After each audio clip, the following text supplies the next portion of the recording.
Kathleen's Trot and Trail, coming to you on Friday the 15th of May. May, just like April, is going by in a flash. I have so many piles of things in front of me to show you and a few little stories to tell you, and I don't even really know where to begin. If you see smoke or hear, like see smoke coming from this direction over here, that way, or hear kind of a watery sound, I have a diffuser, a Young Living diffuser with a little bit of spearmint essential oil in it.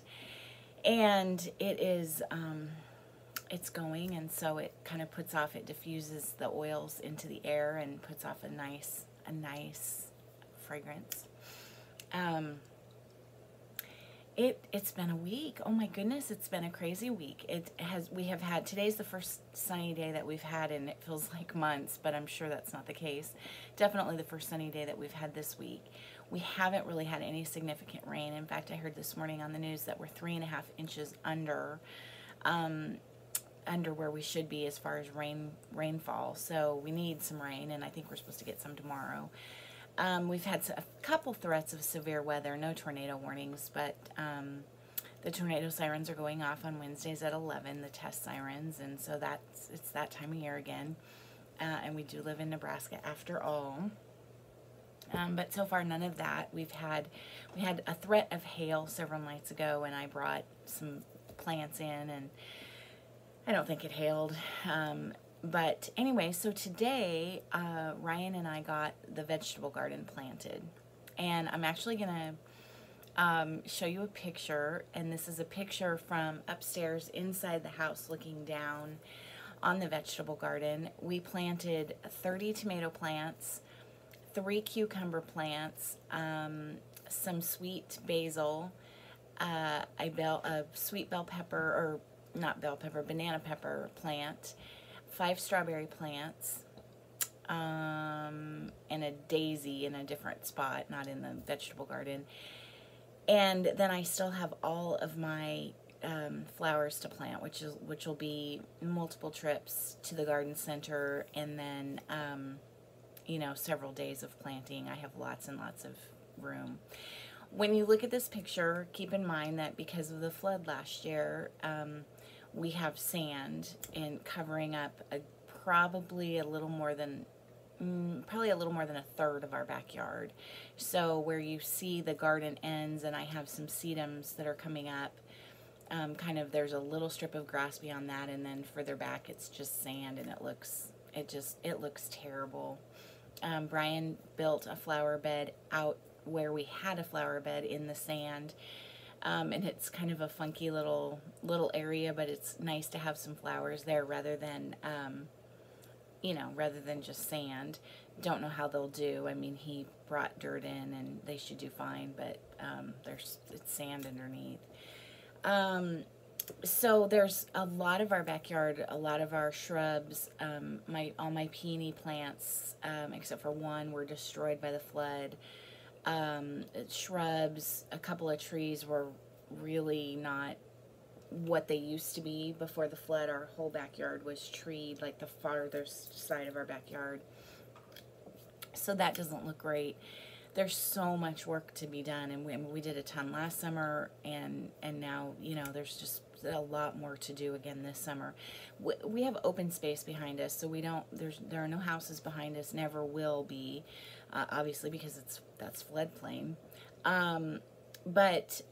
So our motivation is always to work in the front, you know, more. That's what everybody sees. Very, very, very few people see the back, except for when we're sitting on our deck, which we do frequently. And so I have all these ideas for new landscaping and new things, and some of it is unusable now. Some of it is just, it's covered, it's buried under, you know, 5-6 feet of sand, and it's unusable. So we'll have to, you know, either haul that sand out or build into it. I don't know, we have some ideas. But at any rate, here's a picture of the garden, keeping in mind that just the vegetables were planted. It's I think the second latest that I've ever planted, because we had frost Friday, Saturday, and Monday nights we had frost. And then Tuesday, Wednesday, Thursday it rained, and so today's really the first day that I was able to plant.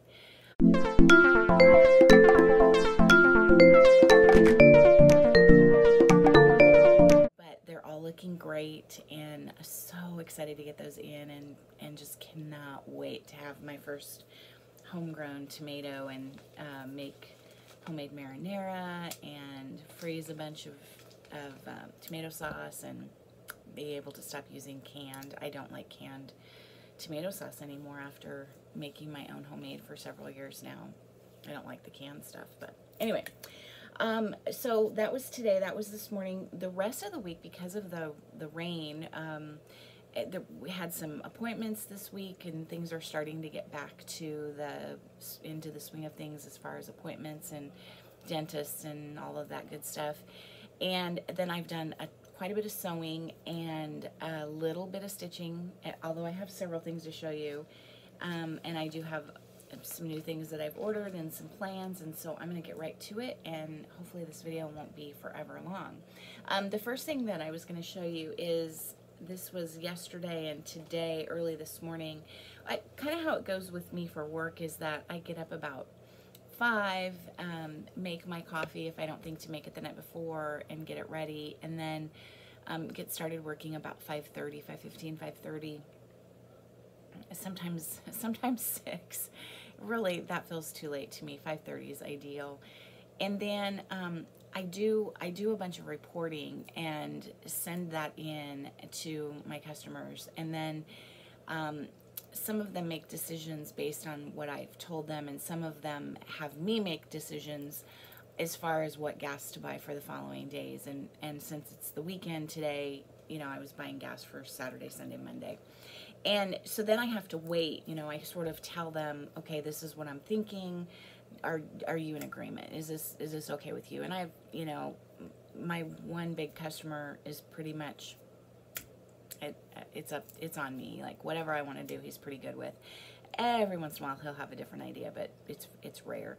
So in that time between sending everything out, running everything and calculating everything and doing all the data, putting all the data together, and then sending it to him and waiting on his response and other people's responses, I will usually sew a little bit, because my sewing machine is, you can't see it, but it's just to the left of my computer back here. So I had a request for some more masks, and so I used up the last of the elastic that I was able to finally procure last time, several weeks ago, and I have another, can't remember how many yards, $27 worth of elastic on order, and it should be here a week from tomorrow, so that's excellent. But so I made 10, 11, 12, 13 more masks.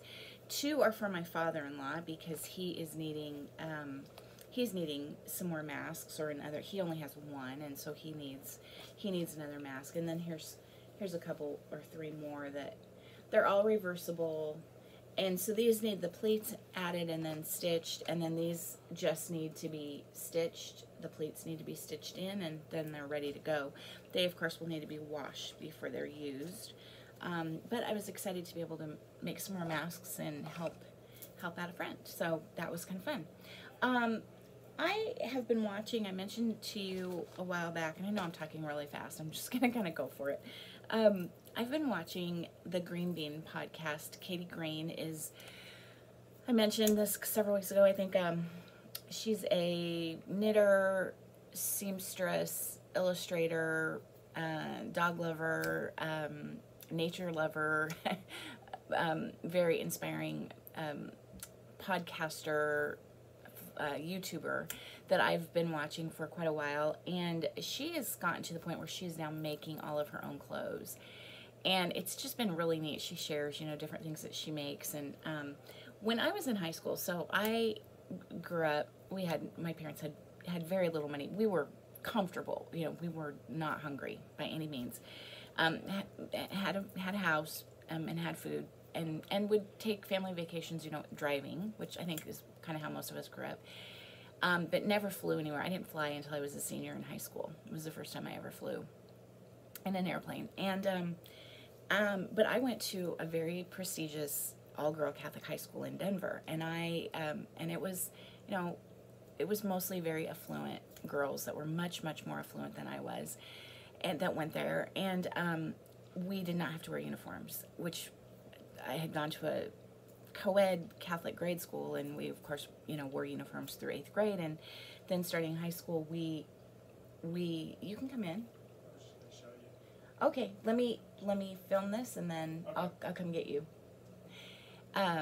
So you know, most of the girls had lovely, really, really lovely clothes, clothes and bags and jewelry and shoes and the whole kit and caboodle. And so I took a sewing class at Hancock Fabrics with my mom. We took it together, and we learned how to sew kind of basic clothes, and I sewed a lot of my own clothes. Most of them, the majority of my own clothes, like the summer of my freshman year going into my sophomore year, and then throughout high school, I sewed most of my clothes, and I enjoyed it, and I was, you know, not a bad seamstress. I will say I sewed a lot like I cross-stitch, not willy-nilly, but I wasn't a perfectionist. I'm more of a, oh, that doesn't look too bad kind of a person, but you do need to be a little bit more exacting in making clothes. So as Katie Green was talking about making her own clothes, I decided, you know, I want to do that again. I want to do that again for a variety of reasons. Mostly because my weight has fluctuated so much in the last, probably I would say 5 years, where I've, you know, gained a considerable amount of weight. You know, I like to say I am a woman of a certain age, and while I had always been about 115 pounds, I'm not quite 5'4". I always tell people I'm 5'4". I'm really not, and now I'm really not even. I'm barely 5'3". I think I've shrunk a little bit. I feel like I'm kind of I'm getting shorter as I get wider, but in that, you know, that the 115 went away, and the 130 went away, and I've gained and then lost, and gained again, and I had lost a considerable amount last year and was feeling really pretty great. And I will say that I'm close to have gaining it all back now during this time. I mean, not all of it during this time, but in the last 6 months, because I'm eating horribly. I'm cooking comfort foods. I'm making bread every other day. It's not sustainable to keep your weight down, and drinking iced coffee with real cream. I mean, yeah. So I need to get back on the wagon, because I'm not feeling the greatest, and definitely my energy is not the greatest, and it's just not a healthy way to live. So, and I'm a very short person, and so I don't need to have that extra weight on me. But regardless, I would like to make some clothes that can be worn, you know, now, and then can also be worn when I'm maybe a little bit thinner and still be okay. And so I ordered, because I'm not comfortable going to Joann's or Michael's. I'm not even sure if they're open. I suppose they probably are now. I ordered some patterns on Amazon, I think. I can't remember if it was on Amazon or Etsy. So this is just one pattern for some basic slacks, elastic waistband, which I love. I love wearing skirts, longer skirts. Yeah, I can make some dressier skirts for maybe for church. Simple tops. Yeah, just real simple. And then this pattern I thought was adorable, so cute. And just a little smock. I mean, here it kind of looks like an apron, and maybe that is for an apron, but just a little smock that I could wear leggings under, or even jeans under. I thought that was just so cute, and, you know, kind of dress it up or dress it down, and I could have several of these. And so I'll need fabric. I have lots and lots and lots of fabric, but probably not big enough pieces to do actually clothes. So that's one of my plans here in the next several weeks. I'll probably just order fabric online and yeah, go from there. But anyway, that's one of my plans. Another thing I got in that I ordered, and I can't remember if I found this company. I think I just happened to be on Etsy and was looking at different things, or maybe I saw this on Katie Greenbean. But a new crochet hook, and it's a wooden hand tooled crochet hook, and is that not gorgeous? This just came today, and I was thrilled that it came. It's just so pretty. It's a size G, which is probably the size that I crochet with the most. And I haven't really crocheted much lately. I have several projects in the works, but yeah, this is getting me in the mood to want to crochet. And you know, honestly, this is just pretty sitting on a shelf. I'll put it right here on this little shelf where you are. I saw this on Priscilla and Chelsea. I think Priscilla just finished it, maybe. And I just loved it. It's a pattern by Scissortail Designs, and I don't know if I have anything else by them, but it's called Rise and Shine. I have a whole section. If I think about it, I'll take a picture and insert it here. I have a whole section of chickens in my kitchen this time of year. Just different ceramic and wood and metal chickens all together in a little section, and I thought this would go so well up there with it, maybe just framed or as a little pillow. But I just thought that was cute. Nothing big. I think I got it from 123 Stitch and ordered all the. It only calls for, I think, like 5 or 6 colors, and it would be easy to substitute. And so I got the colors and the fabric and the whole kit and caboodle. I sort of have a mind to start that today, but I kind of have some other thoughts on that as well. Let's see if this is also. Oh yeah.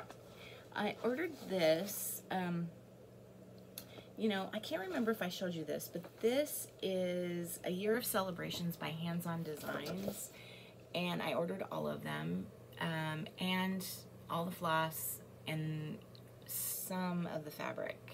No, I may not have ordered any of the fabric, but I would like to do it in, I saw this on Instagram, not this, but this idea on Instagram with the Brenda Gervais wordplay series, where someone had done them as little flat folds and then put them in a basket, a fabric basket, kind of with matching, you know, with fabric that matched the word plays.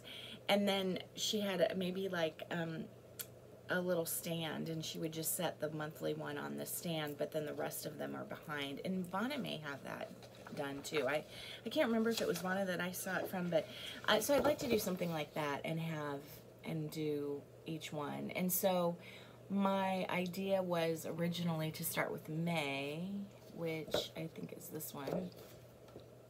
Nope, that's April. May is over here. Start with May, but I may not. I may just start with June at this point in time. May is going to be gone so quickly. They look like they'd go fairly quickly, but then when you kind of look closely, there's a lot of, you know, there's quite a bit of stitching in each one. So, but I really love those, and I made a really poorly made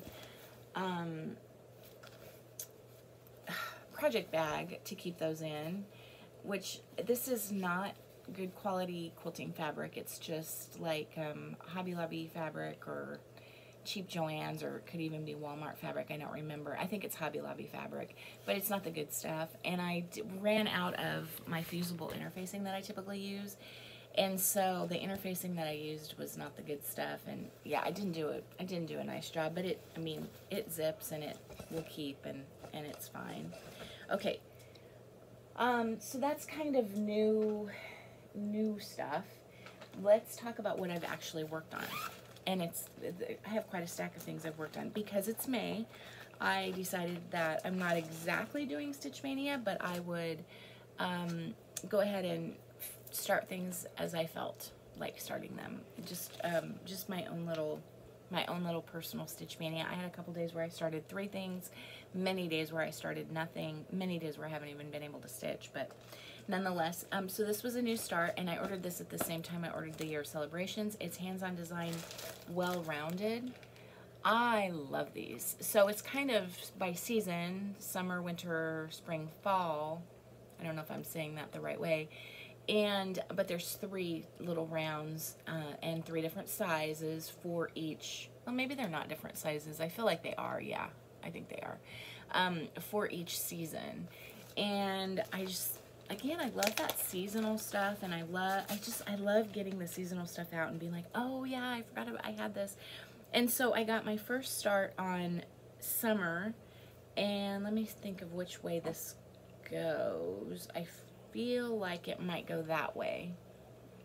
I may have that backwards. It may go like that. But aren't those little white flowers the cutest? Oh, I love them. So, so I got to start on that. I worked on that last Sunday, sitting out on the deck. I think that must have been our last sunny day until today. And Maddie and I sat on the deck for a little while and before the clouds rolled in. And I stitched that. And I think that's on a 28 or 32 count. Very easy to see. So I used my cheaters, but I didn't really. This is one that Julie McConnell showed in her daily videos, her chart of the day videos that she's doing now during, you know, coronavirus kind of thing. And it's Patriotic Summer Series, Faith, Hope, and Love by Twin Peaks Primitives. And I absolutely, I think I showed this to you before, the thing that turned me on was the carriage. Oh, I thought that was just the coolest thing. And Julie suggested doing this on a piece of gingham, and so indeed I started it. I think it goes like that on this really cool piece of gingham fabric. Just a little start, just a little itty bitty start. Hope to work on that more this weekend. We shall see.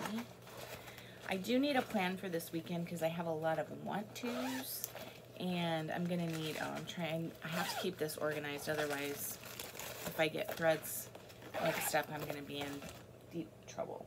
And then I ordered this a long time ago, I believe directly from the Primitive Hair, and it's Spooky Countdown.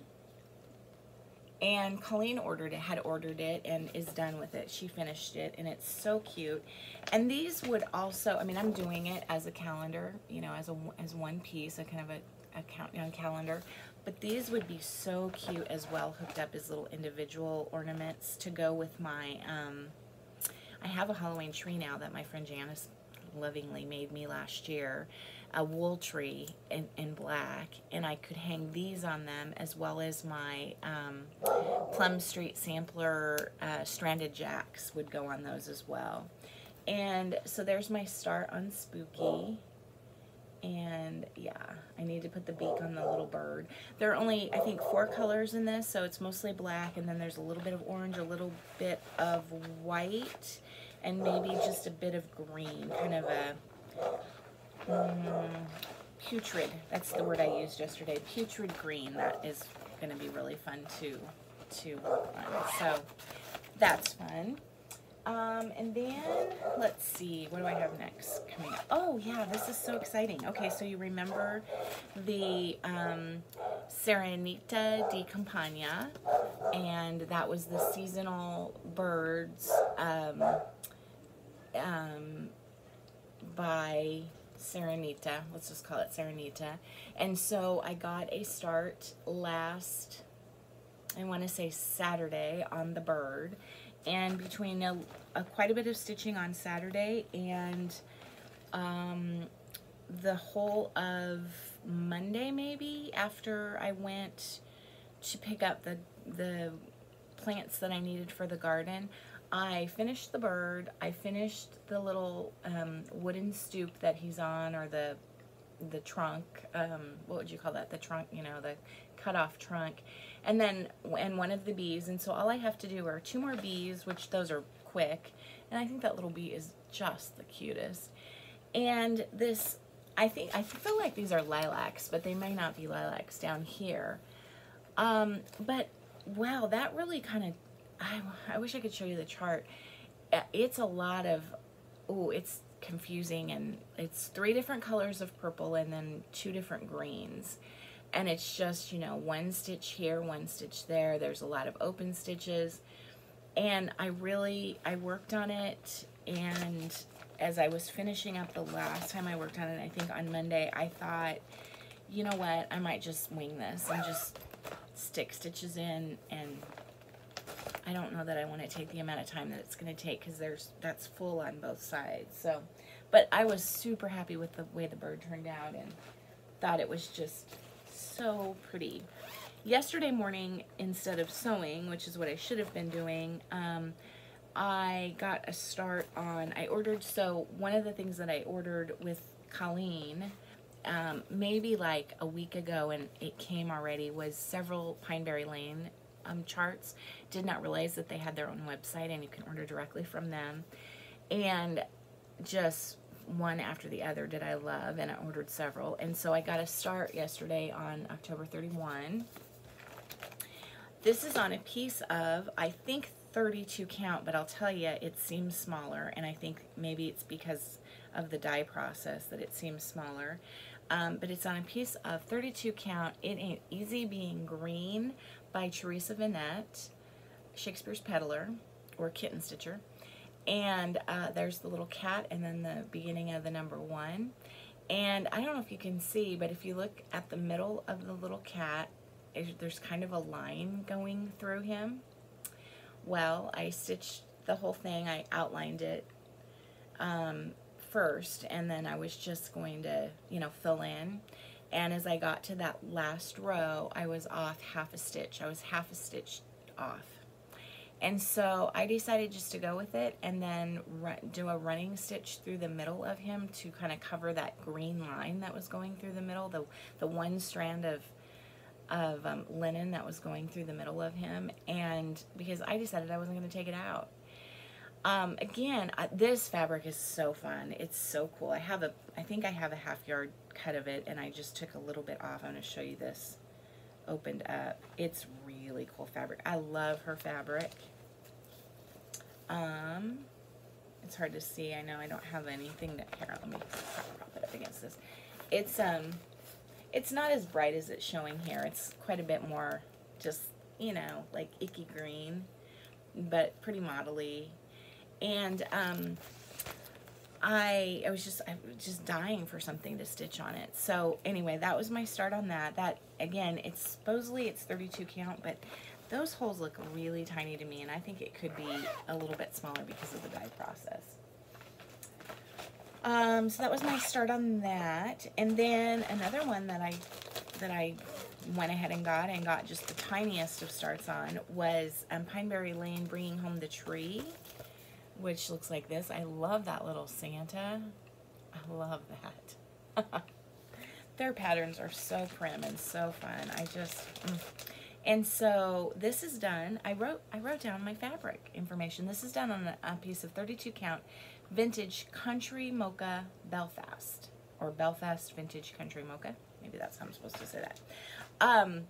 But the instructions say to stitch 1/2 on 32 count, which I don't usually do, but I'm doing, and I like the way it looks. I like the effect it's giving, showing up quite a bit brighter because of the light coming in here. But so that's just my start on the top. Merry Christmas, and yeah, that's another one I want to work on this afternoon. Maddie she left this morning at 9 o'clock and went up to Sioux Falls to move into her house. They're going to quarantine at their house because, it's not really super safe in South Dakota right now.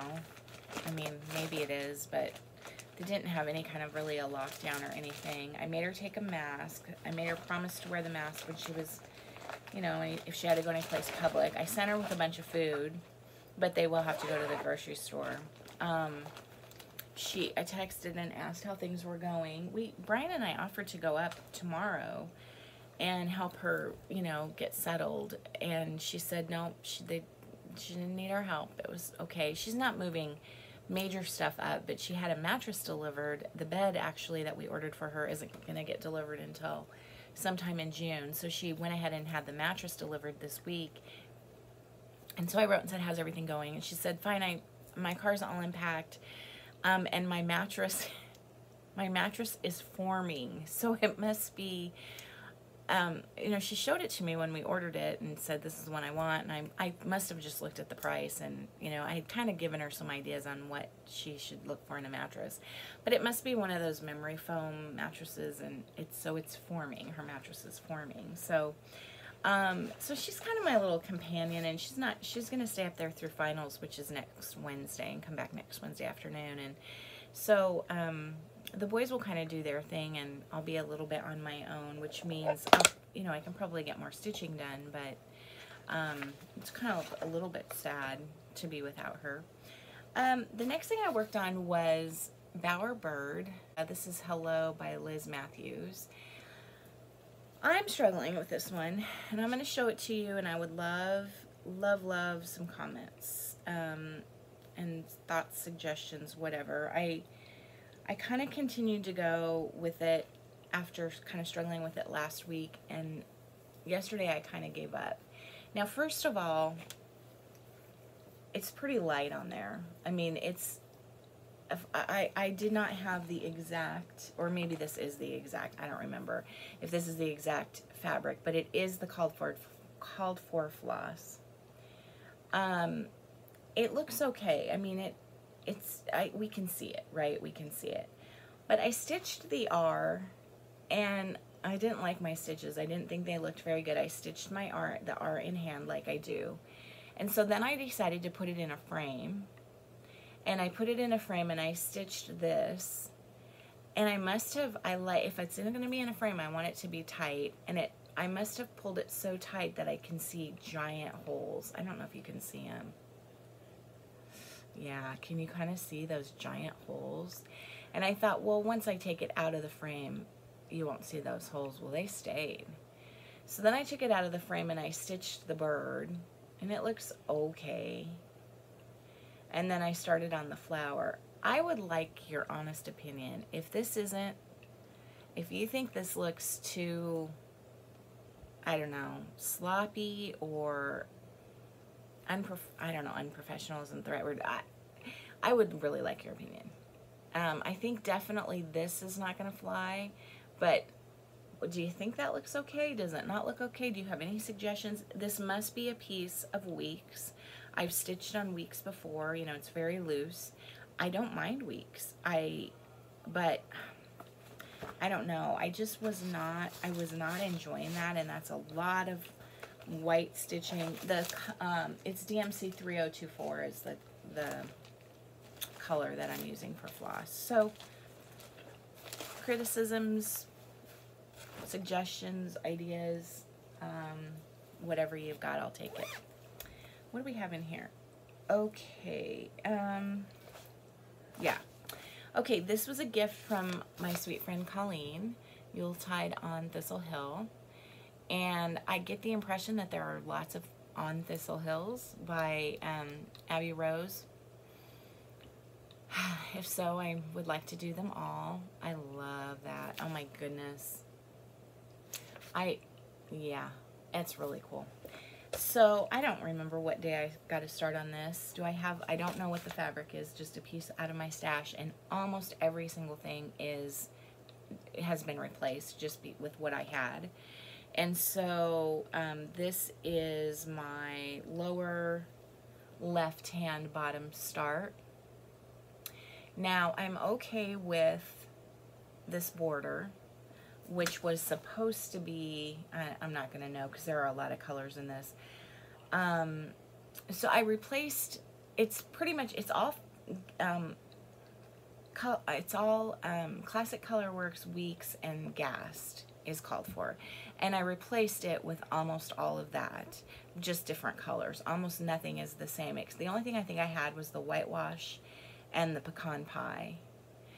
I'm thinking these flowers might be a little too bright, and I'm thinking the green, which is my new favorite green, steamed broccoli, might be too bright. The color of the flowers is also the color in the house. One of the reds in the houses. So I may switch that out. I do have some new reds, and I may switch those out because I think I want it to be a little bit toned down. Although I love the red. I love the red. I But boy, it's kind of bright. So, I don't know. The other thing I could do is I could antique it after the fact a little bit. I don't know. That's kind of scary, especially with that white on there. The red I'm using is Turkish red or turkey red instead of, I think it called for Indian Summer by Weeks. So, yeah. But I do love this chart. That's another one I would love to work on today. Another project bag that I made for myself just because, and then I made a bunch and then I ordered a bunch of the plastic canvas, or, you know, like plastic mesh, not mesh, but I don't know, they've got a mesh inside of them and they're plastic, just on Amazon. Okay, I was super, super excited. Several people gave me suggestions for Live Simply, which is I'm not going to show you the whole thing, which was a freebie that I got from Teresa from Kitten Stitcher. It's just a really, it's a free graph, compliments of hands to work.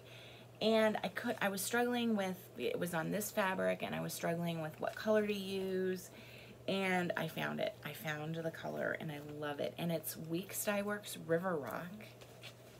I happened to be working on Thistle Hill and was using this for that, and I thought, oh, I wonder what that would look like on that orange fabric, and I love it. It's kind of, this isn't a great color, but it is, you can kind of see it's a little bit lighter, and this orange is much oranger. It's not as, it's kind of washed out in the light, but I love it. I love it. To me, that's much more summery, much less Halloween-y.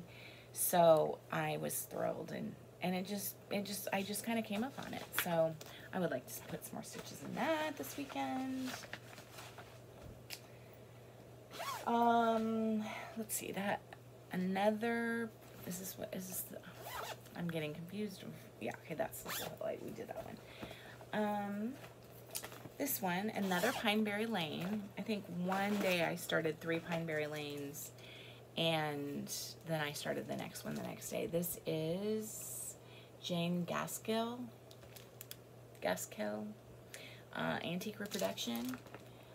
I liked this. This was different to me, kind of in the yellows and blacks. And it talks about a bee, the daily labors of the bee. And so I think the yellow and black kind of. And so I got a start on it. I ordered this as a kit, I believe, from Pineberry Lane. Oh, I did not get a start on it. I did, well, yes, I did. That's my little start. So that's the top. So is there I guess it's not just yellow and black. It looks yellow and black in the original sampler, but this is, that color is like Forest Glade. So, and this is on a piece of, oh, I didn't write it down. I think it's just a piece of, what does that look like to you guys? Belfast, I don't know. It's like something very common. I don't know my fabrics like I should. Would like to work on that a bit this weekend. I worked a little bit more, I'm not going to take this out, I worked a little bit more on my June Trucking Along, and so I got the other strawberry in and just need to do the white dots on it. I got a few more of these worked in through here, so I think I just have maybe 1 or 2 more to work here and finish this one off and finish these off down here and then fill in the truck. And then I guess I do have to open this. This is the bag that my sweet friend Pam made for me. My July came, and it came with a piece of 28 count Ada from Fat Quarter Shop. And I thought, well, I want to see what that's like to stitch on. And so I started stitching it. So if you haven't seen, the July truck of the month is a red truck. Lots of bunting, flag bunting. It looks cute. This bunting up here is cute. These chickens are adorable. And I thought, well, I don't know why I ordered that, because I tried the black linen, 28 count pleck linen, and I wasn't able to stitch on it. Did I say this is 28 count, 14 count, Ada? Guess what? I can see this just fine. And so I went ahead and got a start on this, and I worked on this one day watching probably one of the worst guilty pleasure shows of all times. Walked in and Maddie was watching the Kardashians on TV, old episodes, and so I worked on that a bit while we watched the Kardashians, and look at how, I mean, that's coming out. I was so pleased with how that was turning out. Could not believe how easily I could see that fabric. So maybe I'll do them all on Ada, and I don't know, go from there. The colors to that are really, really cute. Okay, so that's cross stitch. I had, several weeks ago, I showed you a rug. I finished the bunny rug, and then I was gonna go back and finish a Christmas rug that had, and I didn't bring it up here, but it had, you know, Santa flying across the moon, and it was worked with lots of different types of hooking and so on, and I showed it to you, and all I had pretty much left was the background. Well, I had to replace the background because I stole that background for another project that's long gone, long finished and given away. But I had some that I thought would work, and I cut it and I started hooking it, and I did not like it. It was kind of a muted gray, and it just was not doing it for me, and the reindeer kind of meshed into it and mushed into it, and it didn't look good. And so I was really struggling, and I told myself I was going to use that and I wasn't going to buy anything new, but I was not hooking because I just was, you know, I wasn't happy with it. And so I finally made the decision this week, just go out to the rug hooking store, get some new background. And the other thing I needed was, it has bunting on it all the way around it, or scalloping all the way around it, and it was worked in a red plaid wool, and which I had also stolen and used on another project. And the red plaid did not look good. It was too much. And so I bought a new red for the buntings. This is Janice's Cherry Pie. Isn't that just perfect Christmas red? This rug is fairly bright. And then a new background. And this is Silver Bullet. And that's going to be the background. And so I need to just cut that and then start hooking it and get that rug done, because Janice drew me up a new pattern. She was drawing she's doing a house series, and she did the first one, and it's just, you know, like a neighborhood kind of thing, and I loved it. And we were brainstorming on what other things would be great, and we both came up with the idea of a haunted neighborhood, haunted type of thing. And so I said, if you draw that, I will hook it. And so here it is. Did she name this? Let's see. Yes, she did. She named it Hometown Halloween. And it's long and skinny. It's really not a very big rug.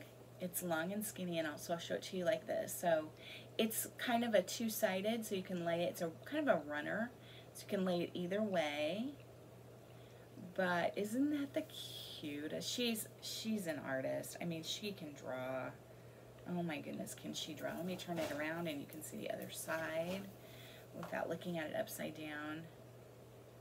There's kind of the big house with the little witch's face in it. That's going to be a challenge to hook.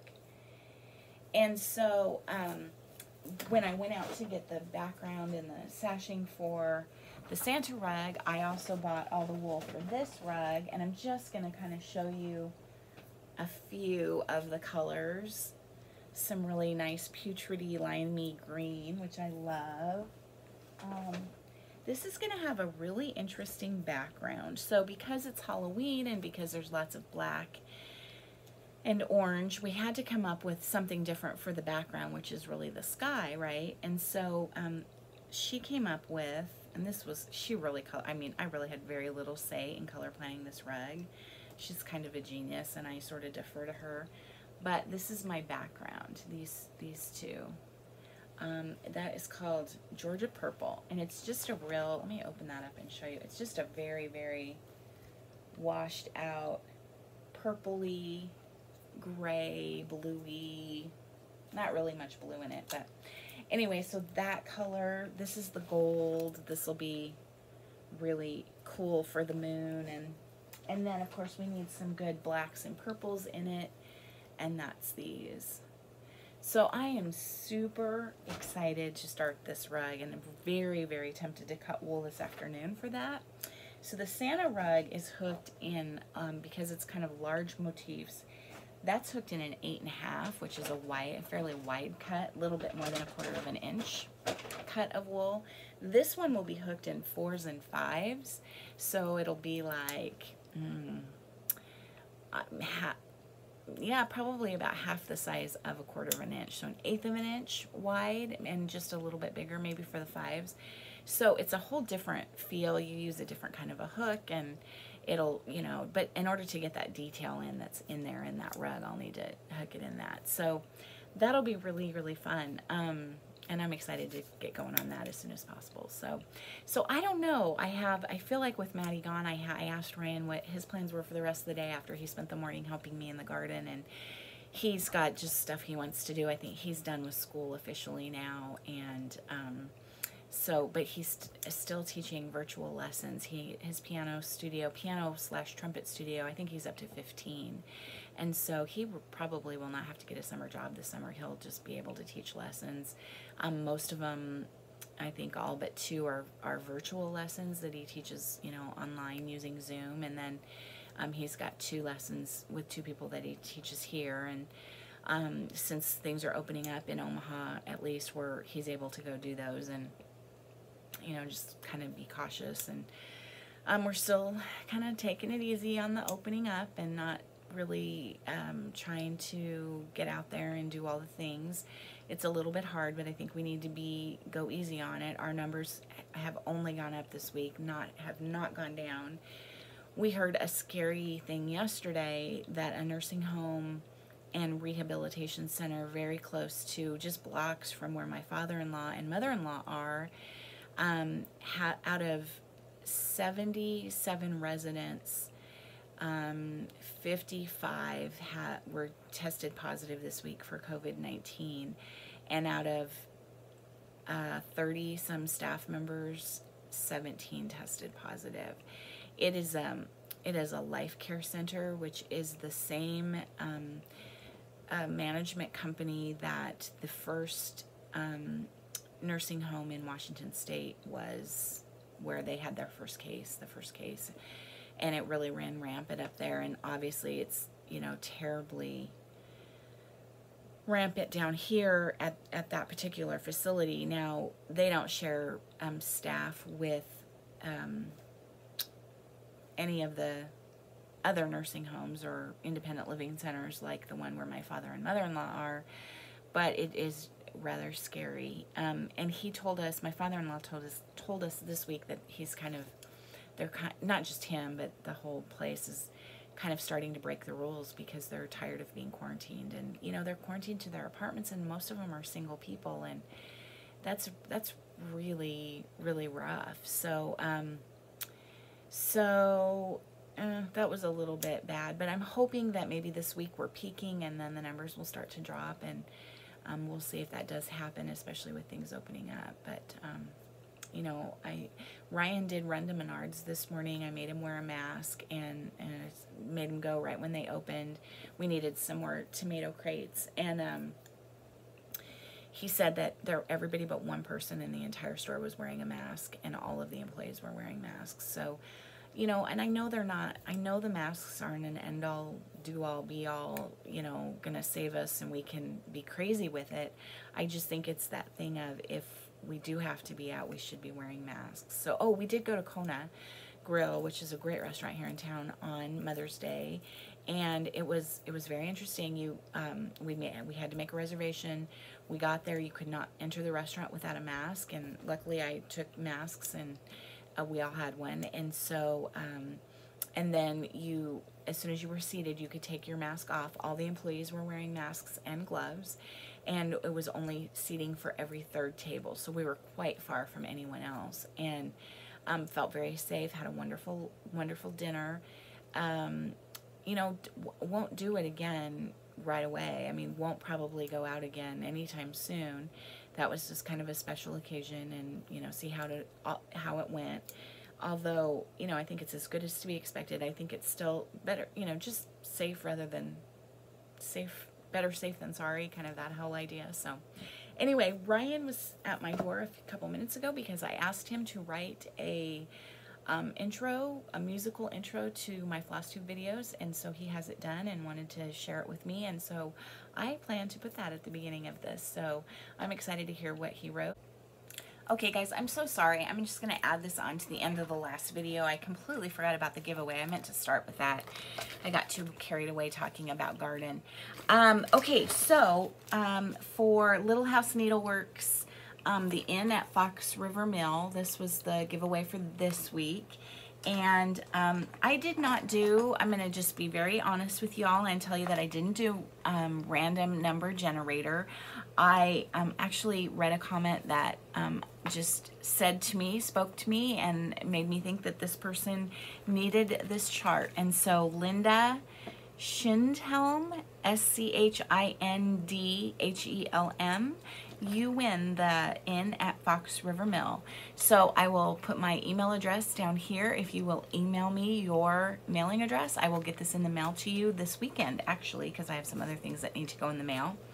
And then for next week, I have another duplicate chart, and this is one that is a new duplicate. How I do these things, I don't know. But when I ordered Hands-On Design, and I went back and looked at my receipt, and I actually did order 2 copies of this. Well-Rounded, the perennial pinwheels, this is a second copy.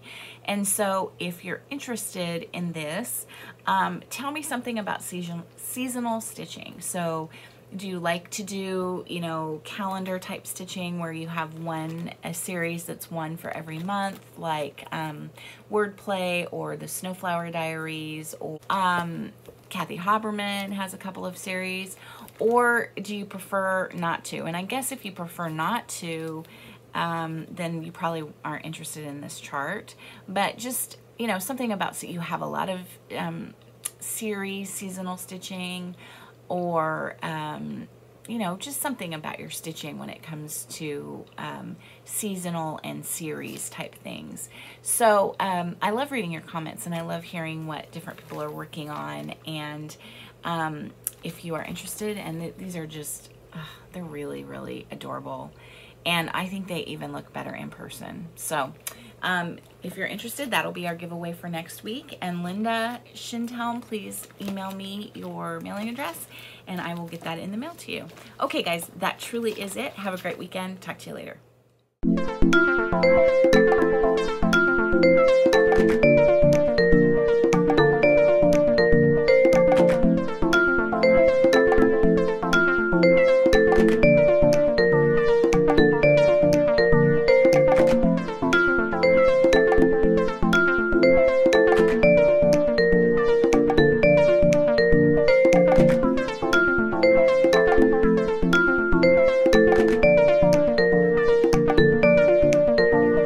You